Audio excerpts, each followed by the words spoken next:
بسم الله الرحمن الرحيم والحمد لله رب العالمين والصلاة والسلام على رسول خير خلقه محمد وعلى آله وصحبه أجمعين. سبحانك لا علم لنا إلا ما علمتنا إنك أنت العليم الحكيم. ربي زدني علما ربي زدني علما ربي زدني علما ربي اشرح لي صدري ويسر لي أمري واحلل عقدة من لساني يفقه قولي. خلافا للخوارج فإنهم ذهبوا إلى أن مرتكب الكبيرة بل الصغيرة أيضا كافر وأنه لا واسطة بين الإيمان والكفر إلى آخره.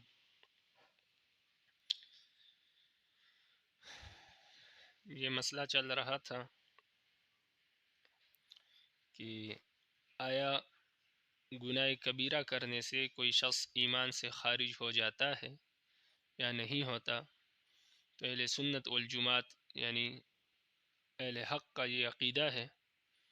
کہ گناہ کرنے سے انسان ایمان سے خارج نہیں ہوتا بلکہ فاسق اور فاجر کہلاتا ہے لیکن ہوتا مومن ہے. معتزلہ کا یہ عقیدہ ہے کہ گناہ کبیرہ کرنے سے انسان ایمان سے خارج ہو جاتا ہے لیکن کفر میں بھی داخل نہیں ہوتا بلکہ وہ المنزلۃ بین المنزلتین کے درمیان ہوتا ہے کہ نہ وہ مومن ہوتا ہے نہ وہ کافر ہوتا ہے. اگر وہ توبہ کر لے تو دوبارہ مومن ہو جاتا ہے، اگر توبہ نہ کرے تو اسی حال میں مر جاتا ہے. تو ایسی صورت میں وہ مومن بھی نہیں ہے اور کافر بھی نہیں ہے بلکہ المنزلۃ بین المنزلتین کے درمیان ہے. مومن اس لیے نہیں ہے کہ یہ گناہ کبیرہ جو ہے یہ ناپاکی اور پلیتی ہے، اور مومن جو ہے وہ پاک اور صاف ہوتا ہے، اس وجہ سے وہ مومن نہیں ہے بلکہ ایمان سے خارج ہو گیا. اور کافر اس لیے نہیں ہے کہ تصدیق ما جاء به نبی صلی اللہ علیہ وسلم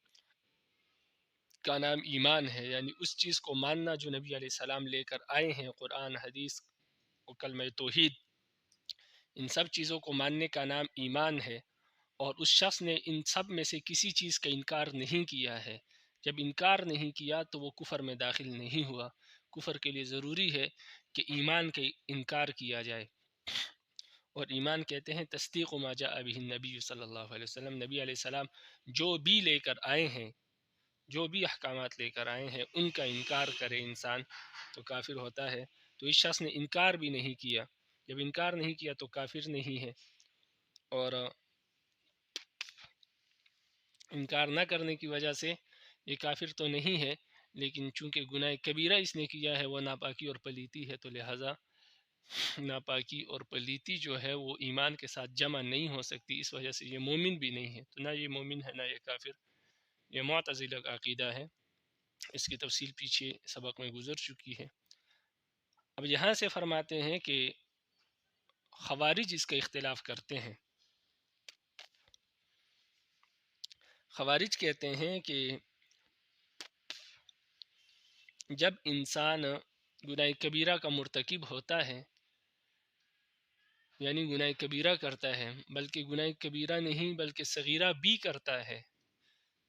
یعنی گناہ کبیرہ یا گناہ صغیرہ کرتا ہے، تو ایسی صورت میں انسان ایمان سے خارج ہو جاتا ہے اور کفر میں داخل ہو جاتا ہے. یعنی گناہ کبیرہ یا گناہ صغیرہ کرنے سے انسان کافر ہو جاتا ہے. یہ خوارج کا عقیدہ ہے. اور وہ فرماتے ہیں اس لیے کہ دو ہی مرتبے ہیں، یا ایمان ہے یا کفر ہے، ان کے درمیان کوئی تیسرا مرتبہ نہیں ہے کہ ہم کہیں کہ نہ یہ مومن ہے نہ کافر ہے، بلکہ المنزلۃ بین المنزلتین کے درمیان ہے. وہ فرماتے ایسا نہیں ہے، بلکہ دو ہی مرتبے ہیں جو قرآن اور حدیث سے ثابت ہے، یا تو وہ ایمان ہے اور یا کفر ہے. تو لہٰذا جب یہ گناہ نہیں کرتا تو ایسی صورت میں تو یہ مومن ہوتا ہے، لیکن جب انسان گناہ کر لیتا ہے تو ایمان سے خارج ہو جاتا ہے اور کفر میں داخل ہو جاتا ہے، کیونکہ کوئی تیسرا درجہ، کوئی تیسرا مرتبہ نہیں ہے جہاں پر اس کو رکھا جائے. اس وجہ سے گناہ صغیرہ یا گناہ کبیرہ کرنے سے انسان کافر ہو جاتا ہے. یہ خوارج کا عقیدہ ہے. ہمارا یعنی اہل سنت والجماعت اہل حق کا عقیدہ میں نے بتا دیا کہ وہ یہ ہے کہ انسان گناہ کرنے سے فاسق فاجر تو ہو جاتا ہے لیکن کافر نہیں ہوتا اور نہ وہ ایمان سے خارج ہوتا ہے۔ تو اب ہم اہل حق اہل سنت والجماعت جو ہے اس پر دلائل پیش کرتے ہیں صاحب کتاب کہ ہمارا جو یہ عقیدہ ہے کہ گناہ کرنے سے انسان ایمان سے خارج نہیں ہوتا اور اسی طرح کفر میں بھی داخل نہیں ہوتا، اس کی بہت ساری وجوہات ہے، بہت سارے دلائل ہے ہمارے اس عقیدے کے۔ تو ان دلائل کا بیان کرتے ہیں یہاں سے، فرماتے ہیں کہ پہلی بات تو یہ ہے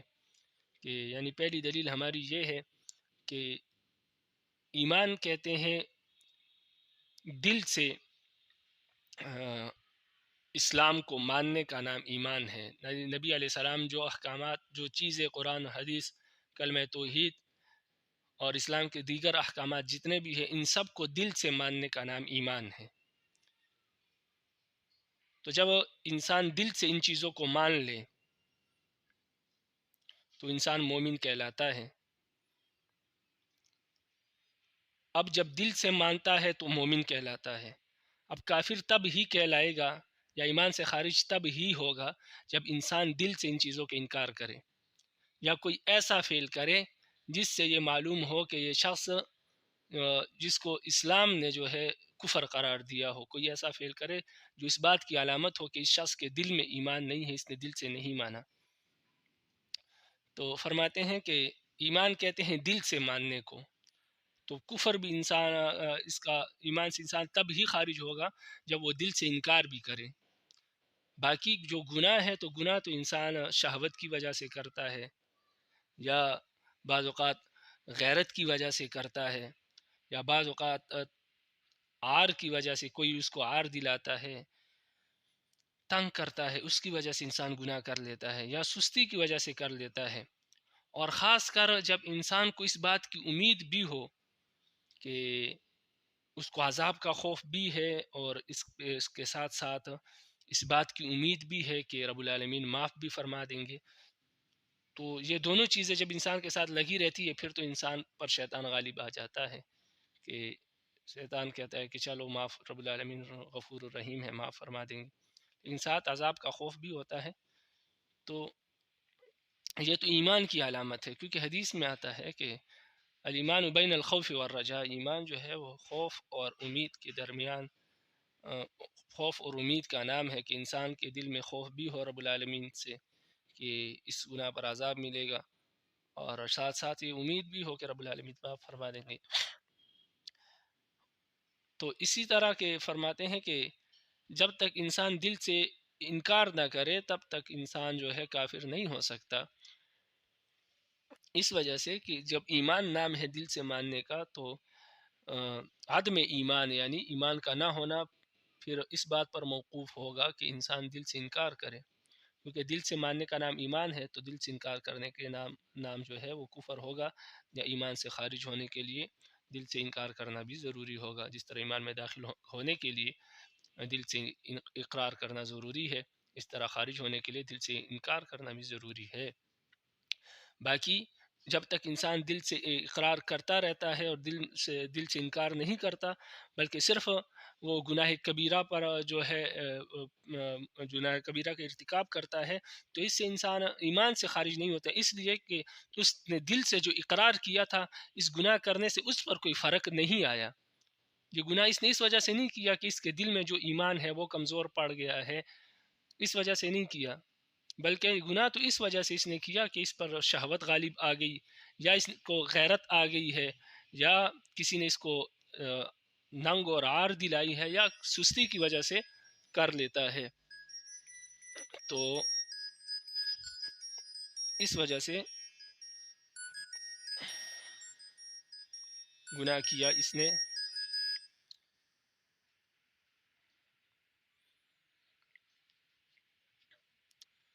تو یہ جو گناہ ہے یہ اس وجہ سے نہیں کیا کہ اس کے دل میں ایمان کی کمزوری ہے، بلکہ گناہ اس وجہ سے کیا کہ اس کو شہوت کا غلبہ ہے، یا سستی ہے، یا ننگ اور عار کی وجہ سے کیا۔ تو انسان جو گناہ کرتا ہے وہ ان وجوہات کی بنا پر کرتا ہے، اور خاص طور پر جب انسان کو اس بات کی بھی امید ہو کہ رب العالمین کی طرف سے اس کو معافی مل جائے گی، اور توبے کا بھی اس نے ارادہ کیا ہو، اور ساتھ ساتھ رب العالمین سے ڈر اور عذاب کا بھی خوف ہو، تو یہ تو ایمان کی علامت ہے۔ تو اس طور پر کہ جب وہ رب العالمین سے ڈرتا بھی ہو، معافی کی امید بھی ہو، اور توبے کا ارادہ بھی ہو، اور پھر شہوت یا سستی کی وجہ سے یا حمیت اور ننگ اور عار کی وجہ سے وہ گناہ کر لے، گناہ کبیرہ کر لے، تو ایسی صورت میں تو انسان بالکل بھی کافر نہیں ہوتا، اس لیے کہ یہ تو ایمان کی علامت ہے، اور انسان جو ہے وہ تو کمزور ہے اور گناہوں کا پتلا ہے، معصوم نہیں ہے۔ تو اس وجہ سے گناہ کرنے سے کوئی شخص کافر نہیں ہوتا جب تک کہ اس کو خوف ہو اور امید ہو معافی کی، یعنی عذاب کا خوف اور معافی کی امید ہو اور توبے کا ارادہ ہو۔ تو حدیث میں تو اس چیز کو ایمان کہا گیا ہے، تو لہٰذا جب یہ چیزیں انسان کے دل میں موجود ہو اور وہ گناہ کرے تو یہ تو اس بات کی علامت ہے کہ انسان مومن ہے۔ باقی قرآن حدیث میں کہیں یہ نہیں کہا گیا کہ مومن جو ہے وہ گناہ کرتا نہیں ہے، یا وہ گناہ کر لے تو اسلام سے خارج ہو جائے گا۔ تو وہ آیات اور وہ احادیث آگے آئیں گی جس میں اس بات کی واضح دلیل موجود ہے کہ گناہ کے باوجود رب العالمین نے جو ہے مسلمان کو مومن کہا ہے، ایمان کی صفت کے ساتھ متصف قرار دیا ہے۔ تو وہ آیات اور احادیث اس بات پر دلیل ہے کہ جو انسان ہے، مسلمان ہے، وہ گناہ کرنے سے ایمان سے خارج نہیں ہوتا، مومن ہی رہتا ہے۔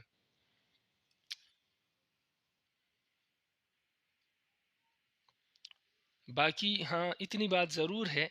کہ جب انسان گناہ کو حلال سمجھ کر کرے، یا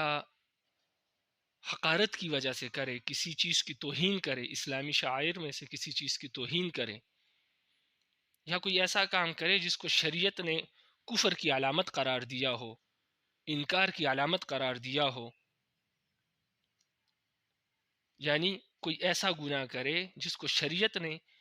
تکذیب کا، انکار کی علامت قرار، کیونکہ ظاہری طور پر منافقین انکار تو نہیں کرتے، لیکن وہ ایسے کام کرتے ہیں جس کو شریعت نے ظاہری طور پر ان کاموں کو کفر کی علامت قرار دیا ہو، تکذیب کی علامت قرار دیا ہو، تو کوئی اگر ایسا کام کرے تو وہ پھر ایسے کام کرنے کی وجہ سے، ایسا گناہ کرنے کی وجہ سے پھر وہ اسلام سے خارج سمجھا جائے گا۔ لیکن عام جو کبیرہ گناہ ہے ان گناہوں کی وجہ سے اسلام سے خارج نہیں سمجھا جائے گا۔ تو وہ گناہ یعنی حلال سمجھ کر کوئی گناہ کرے، یا اسلامی شاعر میں سے کسی چیز کی توہین کرے، یا کوئی ایسا گناہ کرے جس کو شریعت نے تکذیب کی علامت قرار دیا ہو، انکار کی علامت اور کفر کی علامت قرار دیا ہو، اور یہ بات شرعی دلائل سے ثابت بھی ہو، کہ اس شرعی دلائل میں یہ بات موجود ہو کہ یہ کام کرنا کفر ہے، جیسے کہ بت کو سجدہ کرنا۔ اب بت کو سجدہ کرنا جو ہے یہ کفر کی علامت ہے، قرآن حدیث سے ثابت ہے۔ اسی طرح قرآن مجید کو گندگی میں ڈالنا،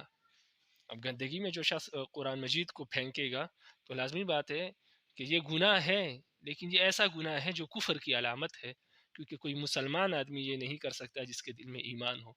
اس وجہ سے ایسے گناہ کرنے سے انسان اسلام سے خارج ہو جائے گا۔ اسی طرح کوئی کلمہ کفر کہے، یعنی اسلامی شاعر کا انکار کرے یا توہین کرے، کوئی کلمہ کفر کہے، تو ظاہری طور پر تو وہ ایمان سے انکار نہیں کر رہا بلکہ ایک کلمہ کفر کہہ رہا ہے، لیکن کلمہ کفر کہنا جو ہے یہ بھی انکار کی علامت ہے، کفر کی علامت ہے۔ تو لہٰذا یہ تمام کام کرنے کی وجہ سے انسان کافر ہو جائے گا، لیکن مطلقاً اگر وہ صرف گناہ کبیرہ کرے تو صرف گناہ کبیرہ کرنے سے انسان کافر نہیں ہوگا۔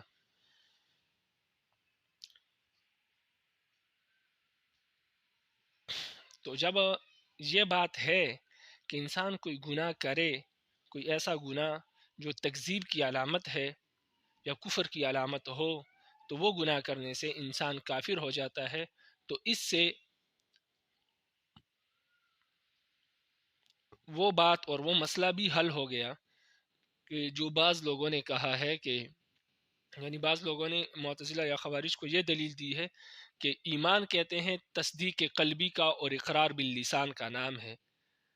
تو جب انسان اقرار کرتا ہے یا دل سے اسلام کو مانتا ہے تو وہ مومن کہلاتا ہے۔ تو اسی طرح ضروری ہے کہ جب تک انسان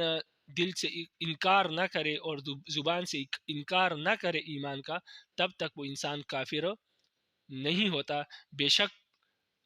کفریہ اعمال کرتا رہے تو اس سے انسان کافر نہیں ہوتا. بے شک کوئی کفری اعمال کرے، کوئی گناہ کبیرہ کرے تو اس سے انسان کافر نہیں ہوتا. جب تک کہ وہ دل سے یا زبان سے انکار نہ کرے ایمان کا تو انسان کافر نہیں ہوتا. یعنی انکار کرے یا کوئی ایسی بات کرے جس سے انکار سمجھا جائے یا جس سے یہ بات معلوم ہو جائے کہ اس کے دل میں ایمان کے بارے میں شک آ گیا ہے، تو جب تک ایسا کوئی کام نہ کرے، یعنی زبان سے انکار نہ کرے یا دل سے انکار نہ کرے، تب تک انسان مومن ہی رہے گا، کافر نہیں ہوگا. جب تک اگر وہ کوئی کیا ہے اعمال کفریہ کرنے کی وجہ سے انسان وہ فرماتے ہیں کہ کافر نہیں ہوتا. یہ بعض حضرات نے یہ بات کہی ہے، فرماتے ہیں کہ نہیں، ایسی بات نہیں ہے. ہم نے جو یہ باتیں کی ہے، ابھی جو آخری بات ہم نے دلیل پیش کی ہے کہ انسان اگر کوئی ایسا گناہ کرے جو کفر کی علامت ہے تو اس سے بھی انسان کافر ہو جائے گا. بہرحال بعض لوگوں نے جو یہ بات کی ہے کہ جب تک زبان سے انکار یا دل سے انکار نہ کرے، جس طرح ایمان کے لیے اقرار اور زبان اور دل سے اقرار ضروری ہے، اس طرح تکذیب کے لیے بھی، کفر کے لیے بھی انکار ضروری ہے دل اور زبان کا. فرماتے کہ یہ بات نہیں ہے. یہ مسئلہ بھی ہماری اس بات سے حل ہو جاتا ہے کہ انسان جب کوئی ایسا کام کرتا ہے جو کفر کی علامت ہے تو بے شک اس نے زبان سے انکار نہ کیا ہو، دل سے انکار نہ کیا ہو ایمان کا، تب بھی وہ انسان کیا ہو جاتا ہے؟ کافر ہو جاتا ہے. یہاں تک عبارت کو دیکھیں، باقی بات انشاءاللہ عبارت میں سمجھ آ جائے گی. فرماتے ہیں خلاف للخوارج، معتزلہ جو یہ کہتے ہیں کہ انسان کفر گناہ کرنے سے ایمان سے خارج ہو جاتا ہے اور کفر میں داخل نہیں ہوتا. فرماتے ہیں کہ خوارج اس بات کے اختلاف کرتے ہیں. فإنهم ذهبوا إلى أن مرتكب الكبيرة بل الصغيرة أيضا كافر. خوارج اس بات کی طرف گئے ہیں کہ جو گناہ کبیرہ کرتا ہے بلکہ جو صغیرہ بھی کرتا ہے، ایضاً کافر، وہ اسی طرح کافر ہو جاتا ہے. وَأَنَّهُ لَا وَاسِطَةَ بَيْنَ الْإِيمَانِ وَالْكُفْرِ، وہ کہتے ہیں کہ ایمان اور کفر کے درمیان کوئی واسطہ، کوئی تیسرا درجہ نہیں ہے، یا ایمان ہے یا کفر ہے. تو جب ایمان مومن نہیں رہا تو خود بخود کفر میں داخل ہو گیا. تو معتزلہ کو یہ دلیل دیتے ہیں کہ جب آپ کے نزدیک انسان ایمان سے خارج ہو گیا تو خود بخود کفر میں داخل ہو گیا، کیونکہ یا تو انسان مومن ہوگا یا کافر ہوگا. باقی جو تیسرا درجہ ہے تو تیسرا درجہ قرآن حدیث سے ثابت نہیں ہے، وہ آپ نے اپنی عقل سے بنایا ہے، تو لہٰذا اس کا کوئی اعتبار نہیں ہے. اس وجہ سے گناہ کرنے سے انسان کفر میں داخل ہو جاتا ہے خوارج کے ہاں. لنا وجوہ، ہمارے کچھ دلائل ہیں. یعنی ہمارا عقیدہ یہ ہے کہ انسان جو ہے گناہ کرنے سے ایمان سے خارج نہیں ہوتا اور کفر میں داخل بھی نہیں ہوتا. فرماتے ہیں ہمارے اس عقیدے پر ہماری جو ہے کچھ وجوہ ہیں، کچھ دلائل موجود ہیں ہمارے پاس. الاول، پہلی دلیل یہ ہے کہ ما سیجیء من ان الحقیقت الایمان هو التصدیق القلبی. پہلی دلیل یہ ہے کہ جو یہ بات آئی ہے کہ ایمان جو ہے، ایمان کی حقیقت جو ہے وہ تصدیق قلبی ہے. ایمان کہتے ہیں دل سے مان لینے کو، دل سے اسلام کو قبول کر لینے کو ایمان کہتے ہیں. فلا یخرج المؤمن عن الاتصاف به الا بما ينافيه، اور انسان ایمان سے تب تک خارج نہیں ہو سکتا جب تک کہ اس کے ساتھ متصف ہو. ہاں مگر کوئی ایسا کام کر دے جو ایمان قلبی کے منافی ہو تو تب تو ہم کہہ سکتے ہیں کہ انسان ایمان سے خارج ہو گیا، وگرنہ انسان ایمان سے خارج نہیں ہوتا جب تک کہ اس کے دل میں ایمان اور تصدیق قلبی موجود ہے، دل سے وہ مان رہا ہے، تب تک انسان ایمان سے خارج نہیں ہوتا. ہاں مگر کوئی ایسا کام کر لے جو کیا ہے کہ ایمان کے منافی ہو. باقی مجرد الاقدام علی الکبیرۃ لغلبۃ شہوۃ، باقی صرف گناہ کبیرہ پر اقدام کرنا، گناہ کبیرہ کا ارتکاب کرنا، لغلبۃ شہوۃ، یہ تو کبھی شہوت کے غلبے کی وجہ سے ہوتا ہے، او حمیۃ، یا غیرت کی وجہ سے ہوتا ہے، او انفت، یا ننگ و عار کی وجہ سے ہوتا ہے، او کسل، یا سستی کی وجہ سے ہوتا ہے. خصوصاً سستی کی وجہ سے ہوتا ہے. یہ اس وجہ سے نہیں ہوتا کہ انسان کی تصدیق قلبی میں کوئی کمزوری آ گئی ہے، کوئی فرق آ گیا، بلکہ یہ تو ان وجوہات کی وجہ سے انسان گناہ کبیرہ کرتا ہے. خصوصاً خاص طور پر اذا اقترن به خوف العقاب ورجاء العفو والعزم على التوبة لا ينافيه. اور خصوصاً کہ جب انسان کو عذاب کا خوف بھی ہو اور معافی کی امید بھی ہو اور گناہ کا ارادہ، توبے کا ارادہ بھی ہو، تو لا ينافيه، تو ایسی صورت میں یہ گناہ ہے جو ہے گناہ کبیرہ کا ارتکاب کرنا جو ہے لا ینافی، یہ ایمان کے منافی نہیں ہوتا، اس لیے کہ یہ باتیں تو ایمان کی علامت ہے کہ انسان کے دل میں خوف ہو، امید ہو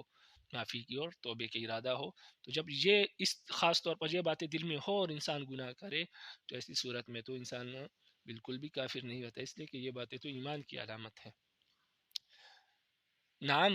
اذا كان بطريق الاستحلال والاستخفاف كان كفرا لكونه علامة للتكذيب. ہاں اتنی بات ہے کہ جب وہ گناہ بطریق الاستحلال ہو، یعنی انسان گناہ کو حلال سمجھ کر کرے، یعنی کوئی انسان کوئی گناہ کرتا ہے اور سمجھتا ہے کہ یہ حلال ہے، اس میں کوئی گناہ، انسان کو کوئی گناہ نہیں ملتا، تو ایسی صورت میں تو انسان کافر ہو جائے گا، کیونکہ وہ شریعت کو بگاڑ رہا ہے. ہاں کوئی شخص گناہ کو گناہ سمجھ کر کرے، وہ یہ سمجھے کہ میں یہ گناہ کر رہا ہوں، مجھے اس کی سزا ملے گی، تب تو ٹھیک ہے. لیکن اگر کوئی شخص اس گناہ کو گناہ ہی نہ سمجھے، کہے کہ یہ حلال ہے، اس کے کرنے سے کوئی گناہ نہیں ہوتا، تو انسان کافر ہو جاتا ہے اس سے. تو فرماتے ہیں ہاں اذا کان بطریق الاستحلال، جب انسان گناہ کو حلال سمجھ کر کرے، والاستخفاف، یا توہین کرے کسی چیز کی، یعنی اسلامی شاعر کی، کان کفرن، تو پھر یہ گناہ کرنا کفر ہے، لکونہ علامۃ للتکذیب، اس لیے کہ ایسا گناہ کرنا جو ہے یہ تکذیب کی علامت ہے، انکار کی علامت ہے. ولا نزاع في أن من المعاصي ما جعله الشارع عمارة لتكذيب وعلم كونه كذلك بالأدلة الشرعية كسجود الصنم وإلقاء المصحف في القاذورات والتلفظ بكلمة الكفر ونحو ذلك مما ثبت بالأدلة أنه كفر. فرماتے ہیں کہ اس بات میں کوئی جھگڑا نہیں ہے کہ وہ گناہ جس کو شریعت نے تکذیب کی علامت قرار دیا ہو، اور ان گناہوں کا تکذیب کی علامت ہونا ادلہ شرعیہ سے معلوم بھی ہو، جیسے کہ بت کو سجدہ کرنا اور قرآن مجید کو گندگی میں ڈالنا اور کلمہ کفر زبان سے نکالنا، اور اس طرح کی اور گناہ جن کا علامت کفر ہونا دلائل سے یعنی قرآن حدیث سے ثابت ہے، تو ایسا گناہ کرنا، فرماتے ہیں انہ کفر، ایسا گناہ کرنا کفر ہے. وبہذا ینحل ما یقال، اور ہماری اس بات کی وجہ سے، یعنی کوئی ایسا گناہ کرنا جو کفر کی علامت ہو وہ کفر ہے. فرماتے ہیں کہ اس بات کی اور اس قاعدے کی وجہ سے ینحل، حل ہو جاتا ہے، ما یقال، وہ اعتراض جو کیا جاتا ہے، کہ ان الایمان، کہ ایمان اذا كان عبارة عن التصدیق والاقرار ينبغي الا يصير المؤمن المقر المصدق كافرا بشيء من افعال الكفر والفاظه ما لم يتحقق منه التکذیب والشک.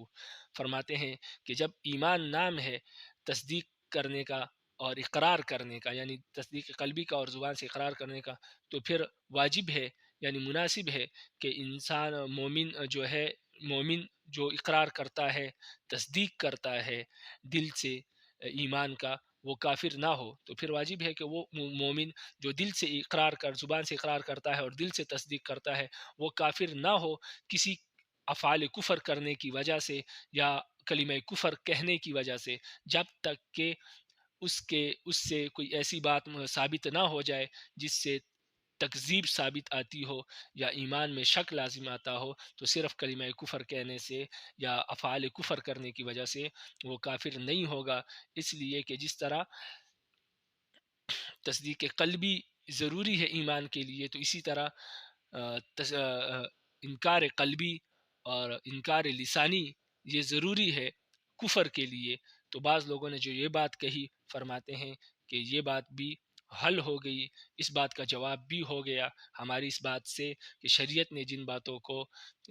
علامت کفر قرار دیا ہے اس کے کرنے سے انسان کافر ہو جائے گا. تو اس سے یہ بات بھی حل ہو گئی ہے جو لوگوں نے کہی ہے کہ انکار کے لیے، کفر کے لیے انکار قلبی اور انکار لسانی ضروری ہے، جس طرح ایمان کے لیے اقرار قلبی اور اقرار لسانی ضروری ہے۔ فرماتے ہیں کہ یہ جو بات بعض لوگوں نے کہی، اس کا جواب بھی ہو گیا اور یہ اعتراض بھی حل ہو گیا ہماری اس بات سے کہ وہ گناہ کرنا جو کفر کی علامت ہے، اس سے انسان کافر ہو جاتا ہے۔ یہ ایک دلیل تھی ہماری اس بات پر کہ گناہ کبیرہ کرنے سے انسان ایمان سے خارج نہیں ہوتا۔ ہاں، مگر وہ گناہ جو کفر کی علامت ہو تو وہ کرنے سے انسان ایمان سے خارج ہو جاتا ہے۔ دوسری دلیل ہماری وہ آیات اور وہ احادیث ہے جس میں باوجود گناہ کرنے کے انسان کو رب العالمین نے مومن قرار دیا ہے۔ یعنی ان آیات میں انسان کے گناہ کا بھی تذکرہ ہے کہ انسان اگر یہ گناہ کرے تو پھر اس کی سزا یہ ہے، لیکن اس میں رب العالمین نے انسان کو جو گناہ کرنے والا ہے، گناہ کا مرتکب ہے، اس کو رب العالمین نے کافر نہیں قرار دیا ہے، بلکہ ان آیات اور ان احادیث میں رب العالمین نے اس انسان کو ایمان کے ساتھ ہی متصف کیا ہے۔ اور اسی طرح نبی علیہ السلام نے بھی ان آیات اور احادیث میں اس گناہگار کو ایمان کے ساتھ ہی متصف کیا ہے، ایمان سے خارج نہیں قرار دیا۔ تو ان آیات اور ان احادیث سے معلوم ہوتا ہے کہ گناہ کبیرہ کرنے کی وجہ سے انسان مومن ہی رہتا ہے، ایمان سے خارج نہیں ہوتا۔ اگر وہ ایمان سے خارج ہوتا تو رب العالمین قرآن مجید میں اس کو مومن نہ کہتے اور نبی علیہ السلام احادیث میں اس شخص کو مومن نہ کہتے۔ ابھی آپ عبارت کو دیکھ کے فرماتے الثانی، دوسری دلیل جو ہے وہ ہماری الآیات والاحادیث الناطقۃ باطلاق المؤمن علی العاصی، وہ آیات اور وہ احادیث ہے جو اس بات کا اقرار کرتی ہے کہ جو بولتی ہے کہ جو گناہگار ہے وہ مومن ہے۔ دوسری دلیل ہماری وہ آیات اور وہ حدیث ہے جو اس بات کی گواہی دیتی ہے کہ گناہگار انسان جو ہے وہ مومن ہے۔ قوله تعالی، جیسے کہ رب العالمین کا قول ہے، یا ایھا الذین آمنوا، اے ایمان والو، کتب علیکم القصاص فی القتل، تم لوگوں پر، وعلیکم السلام ورحمۃ اللہ حضرت، اے لوگو تم لوگوں پر اے مومنو، تم لوگوں پر قصاص جو ہے وہ فرض کیا گیا ہے قتل کے معاملے میں، یعنی تم میں سے اگر کوئی شخص دوسرے کو قتل کرے تو تم لوگوں پر قصاص جو ہے وہ فرض ہے۔ تو لہٰذا اب قتل کرنا کسی انسان کو یہ کفر کے بعد سب سے بڑا گناہ ہے، لیکن اس کے باوجود رب العالمین قاتل کو مومن کہہ رہے ہیں، کیونکہ قرآن مجید کی آیت کہتی ہے یا ایھا الذین آمنوا، اے ایمان والو۔ وقولہ تعالی، اور دوسرا رب العالمین کا یہ قول، یا ایھا الذین آمنوا، اے ایمان والو، توبوا الی اللہ توبۃ نصوحا، رب العالمین کی طرف خالص توبہ کرو۔ تو اب اس آیت میں بھی گناہ گاروں کو رب العالمین مومن کہہ رہے ہیں، ایمان والو توبہ کرو، کیونکہ توبہ گناہ گار ہی کرے گا، جو گناہ گار نہیں ہے اس کو اس آیت میں حکم ہی نہیں ہے۔ وقولہ تعالی، اور رب العالمین کا قول، وَإِن طَائِفَتَانِ مِنَ الْمُؤْمِنِينَ اقْتَتَلُوا، اور مومنوں کے دو گروہ تھے جنہوں نے باہم ایک دوسرے کو قتل کیا۔ تو اس آیت میں بھی قتال کرنا کبیرہ گناہ ہے، لیکن اس کے باوجود بھی رب العالمین ان کو مومن کہہ رہا ہے اور مسلمانوں کے گروہ قرار دے رہا ہے۔ الآیہ وہی کثیرہ، اور یہ تمام قرآن مجید کی آیات ہے، وہی کثیرۃ، اور بہت ساری آیات ہے، صرف یہ آیت نہیں، اس کے علاوہ بھی اور بہت ساری آیات موجود ہے۔ الثالث،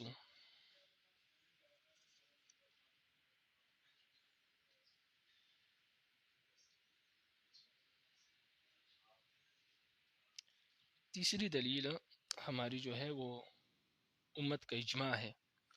یعنی نبی علیہ السلام سے لے کر آج تک امت کا اس بات پر اجماع موجود ہے کہ جو شخص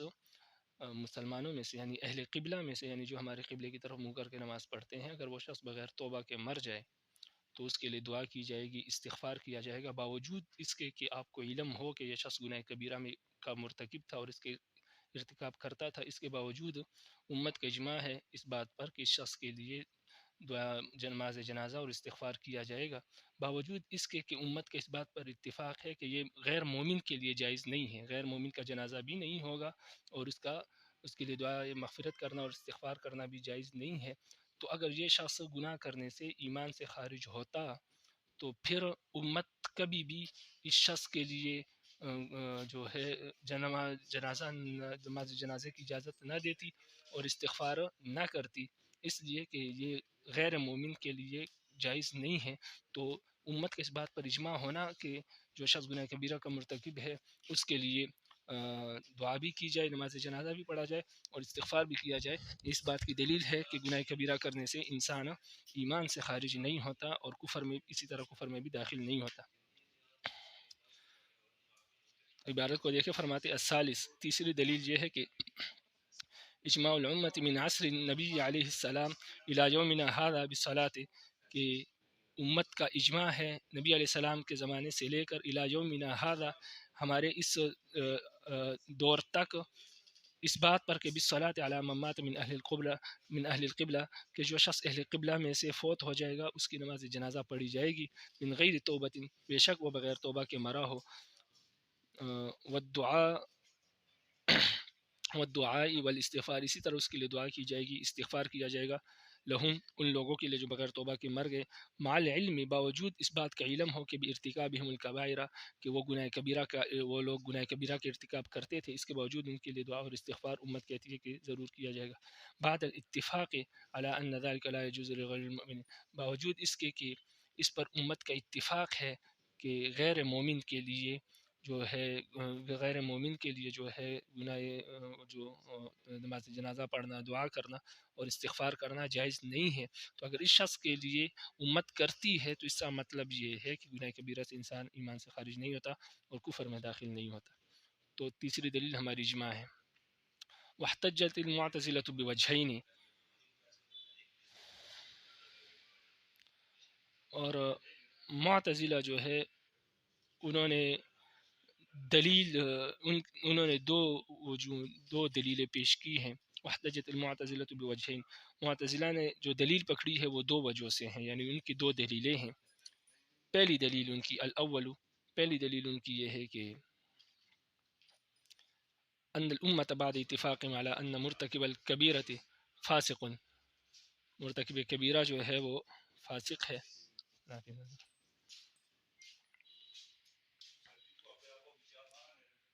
الاول، پہلی دلیل یہ ہے معتزلہ کی کہ امت کا اس بات پر اتفاق ہے کہ جو شخص گناہ کبیرہ کا ارتکاب کرتا ہے وہ فاسق ہوتا ہے، اور اس بات میں امت کا اختلاف ہے کہ وہ مومن ہوتا ہے یا نہیں ہوتا، یعنی فاسق ہونے میں تو اتفاق ہے، معتزلہ کہتے ہیں کہ جو شخص گناہ کبیرہ کے ارتکاب کرے وہ شخص کافر ہو جاتا ہے، اس بات پر امت کا اتفاق ہے، لیکن اس بات میں اختلاف ہے کہ آیا وہ گناہ کبیرہ کرنے سے مومن رہتا ہے یا نہیں رہتا۔ تو اہل سنت والجماعت کہتے ہیں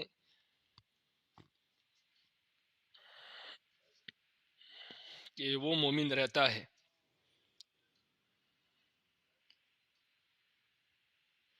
اور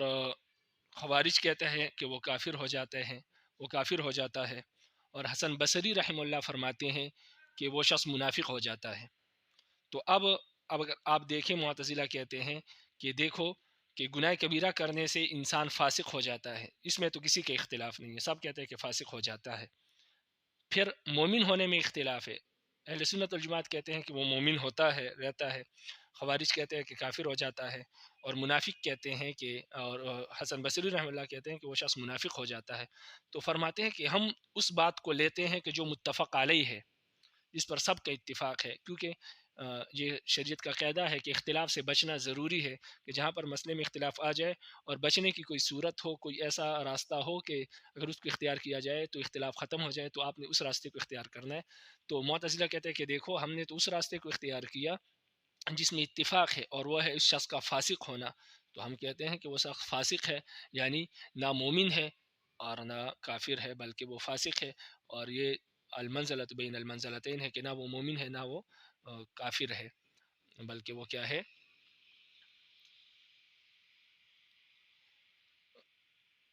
بلکہ وہ فاسق ہے، نہ مومن ہے اور نہ کافر ہے۔ تو ہم نے اتفاقی بات لی جس پر تمام فریقین کا جو ہے اتفاق ہے، تو لہٰذا ہمارا جو مسلک ہے وہ درست ہے، یہ معتزلہ فرماتے ہیں وہ قوی ہے۔ لیکن اس بات کا جواب یہ ہے کہ معتزلہ نے جو بات لی ہے وہ متفق علیہ نہیں ہے، بلکہ اصل بات یہ ہے کہ انہوں نے یہ اپنی طرف سے ایک بات بنا لی ہے کہ فاسق جو ہے وہ مومن نہیں ہوتا، بلکہ اہل سنت والجماعت کا عقیدہ اصل میں یہ ہے، انہوں نے پورا بیان نہیں کیا۔ اصل میں ان کا عقیدہ اہل سنت والجماعت کے یہ کہ انسان گناہ کرنے سے فاسق ہو جاتا ہے،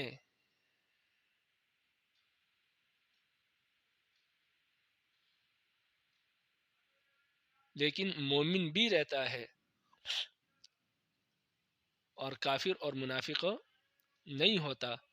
باقی جو وہ یہ کہتے ہیں کہ ہم نے متفق علیہ بات لی ہے،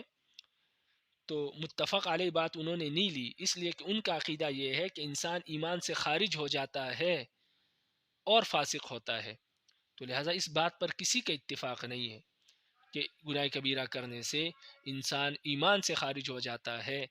اور فاسق ہوتا ہے۔ یہ کوئی متفق علیہ بات نہیں ہے، نہ یہ اہل سنت والجماعت کا مسلک ہے، نہ حسن بصری کا ہے، اور نہ خوارج کا ہے، تو لہٰذا انہوں نے جو بات کی ہے وہ بالکل مختلف علیہ ہے، اس پر سب کا اس پر اختلاف ہے، وہ متفق علیہ بات نہیں ہے جو وہ یہ کہہ رہے ہیں کہ ہم نے متفق علیہ بات کی ہے، بلکہ ان کا جو عقیدہ ہے انہوں نے پورا بیان نہیں کیا، انہوں نے صرف یہ کہا کہ ہم یہ مانتے ہیں کہ فاسق ہے، فاسق نہیں مانتے صرف، بلکہ ساتھ یہ بھی مانتے ہیں کہ وہ انسان ایمان سے خارج ہو گیا ہے، اور ایمان سے خارج ہونا،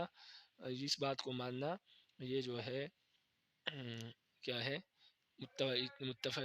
اتفاقی بات نہیں ہے، بلکہ یہ اختلافی بات ہے، تو لہٰذا ان کا یہ کہنا کہ ہم متفق علیہ بات کو مانتے ہیں، یہ بات درست نہیں ہے۔ تو عبارت کو دیکھے فرماتے ہیں کہ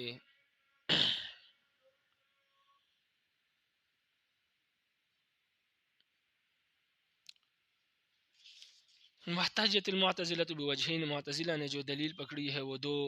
وجوہات سے، دو طرح سے انہوں نے دلیل حاصل کی ہے۔ پہلی ان کی دلیل یہ ہے کہ انسان جو ہے الاول، پہلی دلیل یہ کہ ان الامت بعد اتفاق علی ان مرتکب الکبیرۃ فاسق، ان کی امت کا اس بات پر اتفاق ہے کہ جو مرتکب کبیرہ ہے وہ فاسق ہے۔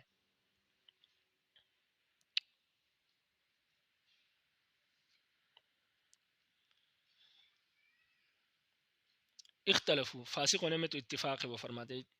اتفاق علی ان مرتکب الکبیرۃ فاسق، کہ امت کی اس بات پر اتفاق ہے کہ مرتکب کبیرہ فاسق ہے۔ اختلفوا، اس بات میں اختلاف ہے کہ فی اختلفوا فی انہ مومن، اس بات میں اختلاف ہے کہ وہ مومن ہے،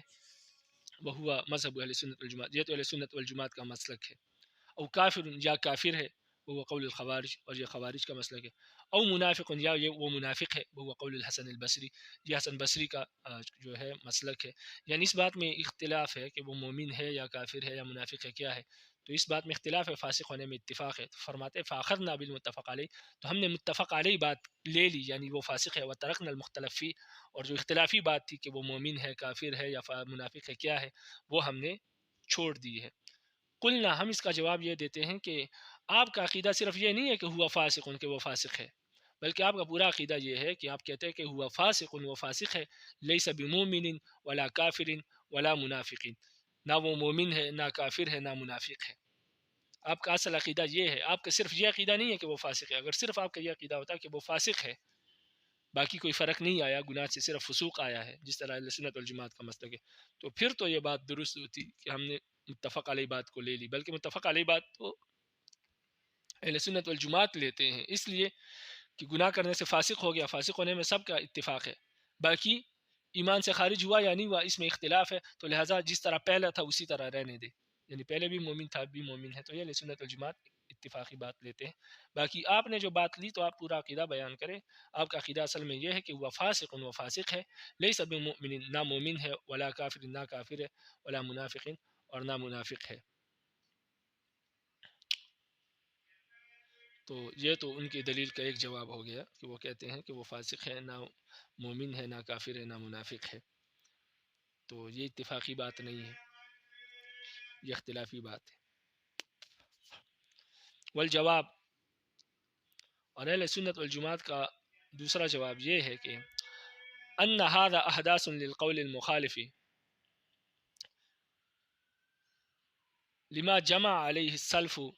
من عدم المنزلة بین المنزل فیکون باطلا۔ بات یہ ہے کہ معتزلہ نے یہ کوئی ایک نیا قول نکالا ہے جو علماء سلف، صحابہ، تابعین اور تبع تابعین سب کے خلاف ہے. یعنی یہ قول کہ انسان ایمان سے خارج ہو جاتا ہے اور منزلۃ بین المنزلتین کے درمیان آ جاتا ہے، تو یہ ایسا قول ہے جو ایک یہ بدعت ہے اور ایک نیا قول ہے جو اسلاف کے مسلک کے خلاف ہے. صحابہ، تابعین، تبع تابعین میں سے کسی کا یہ مسلک نہیں تھا کہ ایمان جو انسان ہے وہ کبھی ایمان سے خارج ہو کر منزلۃ بین المنزلتین کے درمیان آ جاتا ہے. تو لہٰذا فرماتے ہیں کہ معتزلہ کا یہ قول نئے قول کو جنم ایک نیا قول انہوں نے ایک نئے قول کو جنم دیا ہے جو کہ سلف کے اجماع کے خلاف ہے، کہ سلف نے اس بات پر اجماع کیا ہے کہ منزلۃ بین المنزلتین کوئی چیز موجود نہیں ہے. تو لہٰذا معتزلہ کا یہ قول باطل ہے. تو یہ دوسرا جواب ہے. فرماتے ہیں کہ والجواب، اور جواب اہل سنت والجماعت کی طرف سے یہ ہے کہ ان هذا احداث للقول المخالف. فرماتے ہیں کہ معتزلہ کا یہ جو مذہب ہے، معتزلہ کا یہ جو مذہب ہے، یہ احداث للقول المخالف، یہ ایک نئے قول کو جنم دینا ہے، اور ایسا قول جو کہ مخالف ہے لما اجمع علیہ السلف من عدم المنزلۃ بین المنزلتین، جو اس بات کا مخالف ہے کہ جس بات پر امت علماء سلف کا یعنی سلف صالحین کا جس بات پر اجماع ہے، اس بات کا یہ قول اس بات کے یا اس اجماع کے بالکل مخالف ہے. اور وہ اجماع یہ ہے کہ من عدم المنزلۃ بین المنزلتین، کہ کفر اور ایمان کے درمیان کوئی تیسرا درجہ موجود نہیں ہے. اس پر تمام سلف صالحین کا اجماع ہے، اور یہ قول معتزلہ کا یہ مذہب یہ اس اجماع کے بالکل خلاف ہے. فیکون باطلا، تو لہٰذا جب یہ معتزلہ کا مذہب اور ان کا یہ نیا قول جو ہے یہ جب اجماع سلف صالحین کے مخالف ہے، تو جب اجماع سلف صالحین کے کوئی چیز مخالف ہوتی ہے تو وہ باطل ہوتی ہے. فیکون باطلا، تو لہٰذا ان کا یہ قول بھی کیا ہے؟ باطل ہے. یہ معتزلہ کی پہلی دلیل ہے. الثانی، دوسری دلیل یہ ہے کہ انه ليس بمؤمن لقوله تعالى فمن كان مؤمنا كمن كان فاسقا جعل المؤمن مقابلا للفاسق، وقول عليه السلام لا يزني الزاني وهو مؤمن، وقول عليه السلام لا إيمان لمن لا أمانة له ولا كافر لما تواترت من أن الأمة كانوا لا يقتلونه ولا يجرون عليه أحكام المرتدين ويدفنونه في مقابر المسلمين. معتزلہ کی دوسری دلیل یہ ہے کہ گناہ کبیرہ سے انسان ایمان سے خارج ہو جاتا ہے اور کفر میں داخل نہیں ہوتا. اس کی دوسری دلیل وہ فرماتے ہیں کہ قرآن مجید کی یہ آیت ہے کہ رب العالمین فرماتے ہیں کہ افمن کان مؤمنا کمن کان فاسقا، کیا جو مومن ہے وہ اس بندے کی طرح ہو سکتا ہے جو فاسق ہو؟ تو دیکھیں فرماتے ہیں کہ اس آیت میں رب العالمین نے مومن کو فاسق کا مقابل قرار دیا ہے، یعنی فاسق اور مومن ایک نہیں ہو سکتے. تو جب ایک نہیں ہو سکتے تو جو بندہ گناہ کرنے سے فاسق ہو جاتا ہے تو وہ مومن نہیں رہتا، وہ ایمان سے خارج ہو جاتا ہے. تو وہ فرماتے ہیں کہ اہل سنت والجماعت کا جو یہ مسلک ہے کہ فاسق اور مومن اکٹھے ہو سکتے ہیں، کہ انسان گناہ کرے تو فاسق ہو جائے اور ایمان سے خارج نہ ہونے کی وجہ سے مومن بھی رہے. فرماتے ہیں یہ آیت اس بات کے مخالف ہے، اس لیے کہ آیت نے مومن اور فاسق کو الگ الگ قرار دیا ہے، مخالف قرار دیا ہے، یعنی یہ دونوں ایک نہیں ہو سکتے. کیونکہ قرآن کہتی ہے کہ جو شخص مومن ہے کیا وہ فاسق کی طرح ہو سکتا ہے؟ تو لہٰذا یہ تو مقابلے میں رب العالمین نے پیش کیے ہیں. تو لہٰذا جو شخص فاسق ہے وہ مومن نہیں ہے، اور جو مومن ہے وہ فاسق نہیں ہے. تو قرآن مجید یہ کہتا ہے. تو لہٰذا اس آیت سے معلوم ہوا کہ فاسق انسان مومن نہیں ہو سکتا. تو لہٰذا جو شخص گناہ کبیرہ کرنے سے فاسق ہو جائے تو وہ مومن نہیں ہو سکتا، وہ تو اسلام سے خارج ہو جائے گا. تو اہل سنت والجماعت جو یہ کہتے ہیں کہ گناہ کرنے سے فاسق ہو جائے گا لیکن ایمان سے خارج نہیں ہوگا، فرماتے ہیں یہ بات درست نہیں ہے. ان کی دلیلیں بھی پیش ہو رہی ہیں، اس کے جوابات آگے آئیں گے. وقول علیہ السلام، اور دوسری اس یہ ان کی دلیل میں جو دوسری چیز ہے وہ آپ صلی اللہ علیہ وسلم کی حدیث ہے. یعنی ایک ہی دلیل چل رہی ہے، کیونکہ دو دلیلیں تھیں، ایک دلیل پہلے گزر چکی ہے، دوسری دلیل ہے اور اس دلیل کے بہت سی جزیات ہیں. تو دوسرا جز اس دلیل کا یہ ہے کہ نبی علیہ السلام کی حدیث ہے کہ لا یزنی الزانی وهو مومن، جب انسان زنا کرتا ہے تو وہ مومن نہیں رہتا. تو اس حدیث سے معلوم ہوا کہ زنا کرنے سے انسان یعنی گناہ کبیرہ ہے زنا کرنا، تو اس سے انسان ایمان سے خارج ہو جاتا ہے. وقول علیہ السلام تیسرا جز اس دلیل کا یہ ہے کہ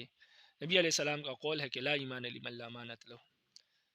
جو شخص امانت میں خیانت کرتا ہے، یعنی جو شخص امانت دار نہیں ہوتا وہ مومن نہیں ہوتا، یعنی امانت میں خیانت کرنے سے انسان ایمان سے خارج ہو جاتا ہے۔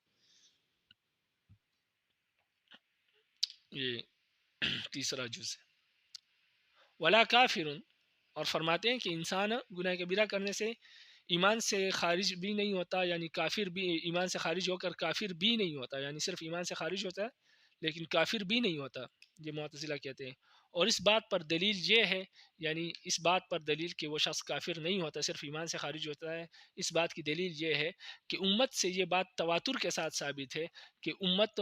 جو لوگ فاسق ہو جاتے ہیں، گناہ کبیرہ کا ارتکاب کرتے ہیں، امت ان لوگوں کو قتل نہیں کرتی اور ان لوگوں پر مرتدین کے احکامات جاری نہیں ہوتے، بلکہ وہ لوگ اگر مر جائے اسی طرح فسق و فجور میں تو ان لوگوں کو دفن کیا جاتا ہے مسلمانوں کے قبرستانوں میں۔ تو یہ چیز اس بات کی دلیل ہے کہ گناہ کبیرہ کرنے سے اگرچہ وہ ایمان سے تو خارج ہو گیا لیکن کفر میں بھی داخل نہیں ہوتا۔ یہ معتزلہ اس بات پر دلیل پیش کر رہے ہیں کہ ایسا کرنے سے انسان کفر سے، ایمان سے تو خارج ہو جاتا ہے لیکن کفر میں بھی داخل نہیں ہوتا، کیونکہ اس پر مسلمانوں کا تواتر اور مسلمانوں کے یہ اعمال جو ہے کہ اس کو قتل نہیں کرتے، مرتدوں کے احکامات جاری نہیں کرتے اور مسلمانوں کے قبرستان میں اس کو دفن کرتے ہیں۔ یہ اس بات کی دلیل ہے کہ یہ شخص کافر نہیں ہوتا، بلکہ یہ شخص کافر نہیں ہوتا، صرف ایمان سے خارج ہوتا ہے۔ اب ان کے اس دوسری دلیل، پہلی دلیل کے تو جوابات ہو گئے، دوسری دلیل کے کئی اجزاء ہے، کئی جز ہے، تو ان سب کا جواب اہل سنت والجماعت باری باری دیتے ہیں۔ پہلے جو آیت انہوں نے پیش کیا فمن کان مؤمنا کمن کان فاسقا، کہ کیا مومن فاسق کی طرح ہو سکتا ہے، تو اس آیت میں عام فسوق مراد نہیں ہے، عام فسق مراد نہیں ہے، بلکہ اس آیت میں جس فسق کی طرف رب العالمین نے اشارہ کیا ہے اس فسق سے مراد کفر ہے۔ تو اس آیت کا معنی یہ ہے کہ افمن کان مؤمنا کمن کان کافرا، کیا مومن کافر کی طرح ہو سکتا ہے؟ تو یہاں فسق سے مراد کفر ہے اس آیت میں، عام فسق مراد نہیں ہے۔ جس طرح ان الشرک لظلم جو ہے الذین آمنوا ولم یلبسوا ایمانهم بظلم اولئک لهم الامن وهم مهتدون، اس آیت میں ولم یلبسوا ایمانهم بظلم، ظلم سے مراد اس آیت میں عام ظلم مراد نہیں ہے بلکہ شرک مراد ہے، کیونکہ قرآن مجید کی دوسری آیت کہتی ہے ان الشرک لظلم عظیم، شرک ظلم عظیم ہے۔ تو اسی طرح اس آیت میں عام فسق مراد نہیں ہے بلکہ فسق سے یہاں مراد فسق کا اعلیٰ درجہ ہے، اور اعلیٰ درجہ فسق کا وہ کفر ہے، تو لہٰذا اس آیت میں کفر مراد ہے، اس وجہ سے یہ آیت جو ہے رب العالمین نے مقابلے میں پیش کی، وگرنہ عام فسق جو ہے وہ ایمان کے ساتھ جمع ہو سکتا ہے۔ اور اس آیت میں کفر کو فسق کیوں کہا؟ اس لیے کہ کفر جو ہے وہ فسق کا اعلیٰ درجہ ہے، سب سے عظیم فسق جو ہے وہ کفر ہے، اس وجہ سے اس آیت میں کفر کو فسق کہا گیا ہے اور کافر کو فاسق۔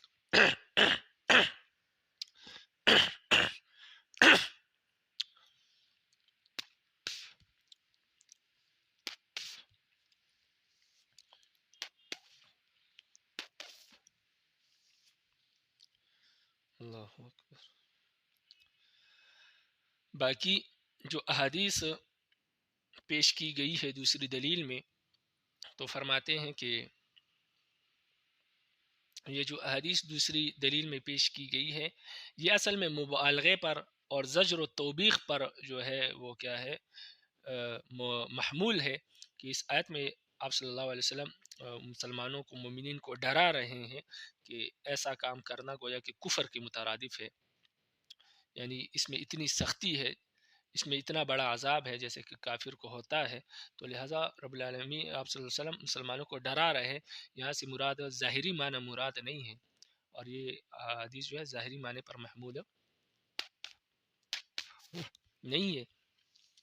اس وجہ سے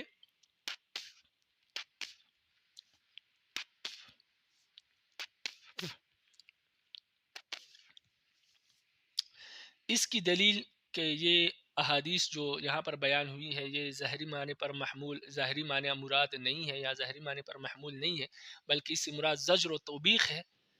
اس بات کی دلیل قرآن مجید کی دوسری آیات ہے جو پہلے گزر چکی، ہم نے دلائل میں پیش کی تھی کہ باوجود کفر جو باوجود گناہ کبیرہ کرنے کے بھی رب العالمین نے انسان کو ایمان کی صفت کے ساتھ متصف قرار دیا ہے اور مومن کہا ہے اس کو، ایھا الذین آمنوا کتب علیکم القصاص وغیرہ جو آیات پیچھے گزر چکی ہے، تو اس کو مومن کہا ہے۔ اور اسی طرح وہ احادیث بھی اس بات پر دلالت کرتی ہے کہ جس میں فاسق کو مومن کہا گیا ہے، تو ان احادیث سے معلوم ہوتا ہے کہ فاسق جو ہے وہ کافر نہیں ہوتا، یعنی وہ ایمان سے خارج نہیں ہوتا، بلکہ جس گناہ پر زیادہ زجر و توبیخ ہے وہاں سے مراد زیادہ سختی ہے یا اس کو ایمان کے ساتھ متصف قرار نہیں دیا گیا، وہاں سے مراد زجر و توبیخ ہے۔ یا یہ ہے کہ اس حدیث کا مطلب یہ ہے کہ اگر اس گناہ کو حلال سمجھ کر کوئی کرے تو انسان کا پھر ایمان باقی نہیں رہتا، لا یزنی زانی وهو مومن، کوئی زناکار جب زنا کو حلال سمجھ کر کرے تو وہ مومن نہیں رہتا۔ اسی طرح کوئی شخص اگر امانت میں خیانت کو حلال سمجھ کر کرے تو اس کا ایمان باقی نہیں رہتا۔ تو یا تو یہ معنی ہے کہ یہاں اس سے مراد گناہ کو حلال سمجھنا ہے، یہ جواب کتاب میں موجود نہیں ہے۔ کتاب میں یہ جواب موجود ہے کہ جو باقی احادیث ہے وہ اس بات پر دلالت کرتی ہے کہ فاسق جو ہے وہ مومن ہوتا ہے۔ تو ان احادیث سے یہ حدیث اس بات کا تقاضا کرتی ہے کہ جو باقی احادیث ہے وہ اپنے ظاہری معنی پر محمول نہ ہو بلکہ اس سے مراد زجر و توبیخ ہو۔ تو اگر اس سے مراد زجر و توبیخ لیں گے تو تمام احادیث پر عمل کرنا ممکن ہو جائے گا، وگرنہ احادیث کے بہت سارے ذخیرے کو چھوڑنا لازم آئے گا، کیونکہ یا ان احادیث پر عمل ہوگا جس میں فاسق کو مومن قرار دیا گیا ہے، یا پھر ان احادیث پر عمل ممکن ہو جائے ہوگا جس میں فاسق کو مومن قرار نہیں دیا گیا۔ تو لہٰذا اس وجہ سے تطبیق کی یہی صورت ہے کہ تمام احادیثوں پر عمل کرنے کی یہی صورت ہے کہ وہ احادیث جو ہے جو کم ہے مقدار میں ان کو زجر و توبیخ پر محمول کیا جائے۔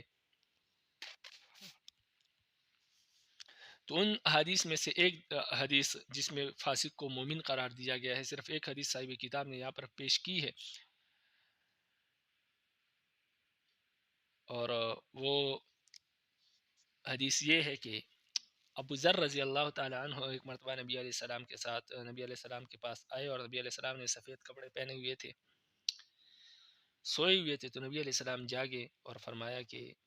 کوئی بھی بندہ جب لا الہ الا اللہ کہتا ہے اور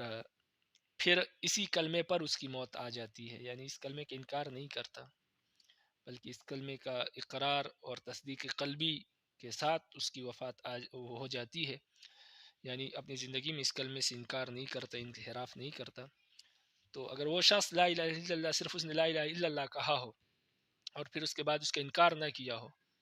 تو وہ شخص ضرور جنت میں داخل ہوگا، اگرچہ اپنے گناہوں کی سزا بھگتنے کے بعد داخل ہو لیکن جنت میں ضرور داخل ہوگا۔ وَإِن زَنَا وَإِن سَرَقَ، اگرچہ وہ زناکار ہو اور چوری کرتا ہو، قال وَإِن زَنَا وَإِن سَرَقَ، فرمایا کہ وَإِن زَنَا وَإِن سَرَقَ، نبی علیہ السلام نے فرمایا۔ تو جب نبی علیہ السلام نے یہ فرمایا کہ وہ شخص جو کلمے کا اقرار کرے لا الہ الا اللہ کا وہ جنت میں ضرور داخل ہوگا، تو ابو ذر رضی اللہ عنہ فرماتے ہیں کہ میں نے کہا وَإِن زَنَا وَإِن سَرَقَ، اگرچہ وہ زناکار ہو، وہ چور ہو، تب بھی جنت میں داخل ہوگا۔ نبی علیہ السلام نے فرمایا وَإِن زَنَا وَإِن سَرَقَ، اگرچہ وہ زناکار ہو، اگرچہ وہ چور ہو، تب بھی داخل ہوگا۔ قل تو فرماتے ہیں کہ میں نے پھر کہا وَإِن زَنَا وَإِن سَرَقَ، اگرچہ وہ زناکار ہو، اگر وہ زناکار ہو اور چور ہو پھر بھی، قال نبی علیہ السلام نے فرمایا وَإِن زَنَا وَإِن سَرَقَ، اگرچہ وہ زناکار ہو اور چور ہو۔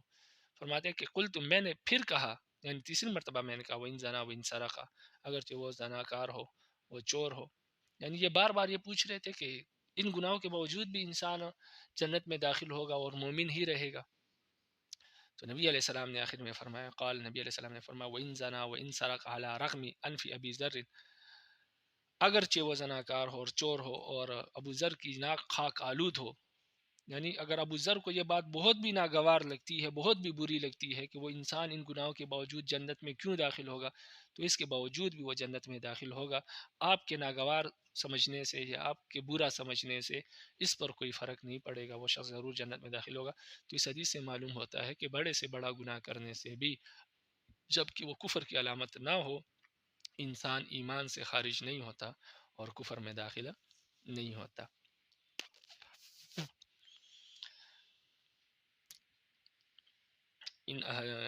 یہاں سے اب عبارت کو دیکھے فرماتے ہیں کہ الثانی دوسری دلیل یہ ہے معتزلہ کی کہ انه لیس بمؤمن، کہ وہ شخص مومن نہیں رہتا گناہ کبیرہ کے ارتکاب کرنے کی وجہ سے، لقولی تعالی، اس لیے کہ رب العالمین کا قول ہے فمن کان مؤمنا کمن کان فاسقا، جو شخص مومن ہے کیا وہ فاسق کی طرح ہو سکتا ہے؟ جعل المؤمن مقابلا للفاسق، رب العالمین نے مومن کو فاسق کا مقابل قرار دیا ہے اس آیت میں۔ وقول علیہ السلام، اور نبی علیہ السلام کی حدیث اس بات پر دلیل ہے کہ لا یزنی زانی و مؤمن، جو شخص زنا کرتا ہے وہ مومن نہیں رہتا، یعنی اس بات پر دلیل ہے کہ انسان مومن نہیں رہتا گناہ کبیرہ کے ارتکاب سے۔ اور دوسری، اور اس بات پر دوسری حدیث بھی موجود ہے، قول علیہ السلام، نبی علیہ السلام کا قول ہے کہ لا ایمان لمن لا امانت له، جو شخص امانت دار نہیں ہے اس کا کوئی ایمان نہیں ہے، ولا کافر، اور وہ شخص کافر بھی نہیں ہوتا گناہ کبیرہ کے ارتکاب کرنے کی وجہ سے، لما، اس وجہ سے کہ تواترت من الامت، اس لیے کہ امت سے یہ بات تواتر سے ثابت ہے کہ کانوا لا یقتلونہ ولا یجرون علیہ احکام المرتدین، کہ مسلمان ایسے شخص کو قتل نہیں کرتے اور نہ اس پر مرتدوں کے احکام جاری کرتے ہیں، یعنی مرتد کا حکم یہ ہے کہ اس کو قتل کیا جائے، لیکن امت سے یہ بات تواتر سے ثابت ہے کہ امت ایسے شخص کو قتل کرنے کے قائل نہیں ہے اور نہ اس پر مرتدین کے احکامات جاری کرتی ہے۔ وَيَدْفُنُونَهُ فِي مَقَابِرِ الْمُسْلِمِينَ، اور حالانکہ مسلمان اس کو، ایسے شخص کو مسلمانوں کے قبرستان میں دفن کرتے ہیں، تو یہ اس بات کی دلیل ہے کہ یہ شخص کافر بھی نہیں ہوتا گناہ کبیرہ کے ارتکاب سے۔ والجواب، اہل سنت والجماعت کی طرف سے جواب یہ ہے کہ ان المراد بالفاسق فی الآیت هو الکافر، اس آیت میں فاسق سے مراد کافر ہے، فإن الکفر، اس وجہ سے کہ جو کفر ہے، من اعظم الفسوق، وہ فسق کے اعلیٰ درجے سے ہے، یعنی فسق کا اعلیٰ درجہ جو ہے وہ کفر ہے، تو لہٰذا اس آیت میں کفر سے، فاسق سے مراد جو ہے وہ کافر ہے، تو لہٰذا اس وجہ سے مقابل قرار دیا ہے۔ یہاں سے عام گناہگار مراد نہیں ہے، فاسق مراد نہیں ہے یہاں سے، بلکہ یہاں سے مراد کافر ہے۔ والاحادیث وارد علی سبیل التغلیظ والمبالغة فی الزجر عن المعاصی، اور احادیث جو ہے یہ بطور سختی کے اور مبالغے کے وارد ہوئی ہے، فی الزجر عن المعاصی، یعنی انسان کو گناہ سے روکنے کے لیے ان احادیث میں زیادہ مبالغہ ہے اور زیادہ سختی بیان کی گئی ہے، کہ گویا یہ کام ایسا ہے جیسا کہ انسان کفر کرے۔ باقی یہاں پر حقیقی معنی مراد نہیں ہے، ظاہری معنی مراد نہیں ہے، بلکہ یہاں سے مراد صرف مبالغہ ہے اور امت کو ڈرانا ہے، جیسے کہ حدیث ہے کہ من ترک صلاۃ متعمدا فقط کفر، لیکن یہاں پر ظاہری معنی تو مراد نہیں ہے کہ جو جان بوجھ کر نماز چھوڑے وہ کافر ہو جاتا ہے، تو یہاں ظاہری معنی مراد نہیں ہے۔ اگر ظاہری معنی مراد ہوتا تو بہت سارے لوگ جو ہے سلف صالحین صحابہ لوگوں کو کافر سمجھتے، قرار دیتے، لیکن ایسی بات نہیں ہے۔ تو ان آیات، ان احادیث کا ظاہری معنی مراد نہیں، بلکہ یہاں سے مراد توبیخ ہے، تحدید ہے، صرف ڈرانا مقصود ہے، مبالغہ مقصود ہے۔ تو فرماتے ہیں کہ والمبالغہ فی الزجر عن المعاصی، اور یہاں گناہوں سے روکنے کے لیے زجر اور تربیخ میں مبالغہ کیا گیا، بدلیل الآیہ، اس کی دلیل کہ یہاں سے مراد صرف مبالغہ اور توبیخ ہے، بدلیل آیا، وہ ان آیات کی اس بات کی دلیل وہ آیات ہے جو پہلے گزر چکی، جو ہم نے بیان کی کہ رب العالمین نے گناہ کے باوجود انسان کو ایمان کی صفت کے ساتھ متصف قرار دیا ہے۔ والاحادیث، اور وہ احادیث ہے، والاحادیث الدالۃ علی ان الفاسق مومن، اور وہ احادیث ہے جو اس بات پر دلالت کرتی ہے کہ جو فاسق ہے وہ مومن ہے۔ حتی قال علیہ السلام، یہاں تک کہ نبی علیہ السلام نے فرمایا علی ابو ذر رضی اللہ تعالیٰ عنہ کو، لما بالغ فی السوال، جب انہوں نے سوال کرنے میں مبالغہ کیا، یعنی بار بار سوال کر رہے تھے، پوری حدیث میں نے آپ کو تشریح میں بتا دی ہے، وہ بار بار سوال میں مبالغہ کر رہے تھے، تو نبی علیہ السلام نے فرمایا وَإِن زَنَا وَإِن سَرَقَ عَلَى رَغْمِ أَنْفِ أَبِي ذَرٍ، اگرچہ وہ زناکار ہو اور چور ہو اور ابو ذر کی ناک خاک آلود ہو، یعنی یہ بات اگر ابو ذر کو بہت بھی بری لگتی ہے تب بھی وہ شخص جنت میں ضرور داخل ہوگا۔ واحتجت الخوارج، اور جو خوارج ہے انہوں نے دلائل، اپنے دلیلیں بیان کی ہے، بالنصوص ظاہرہ، ظاہری نصوص پر اپنی دلیلوں کی بنیاد انہوں نے رکھی ہے۔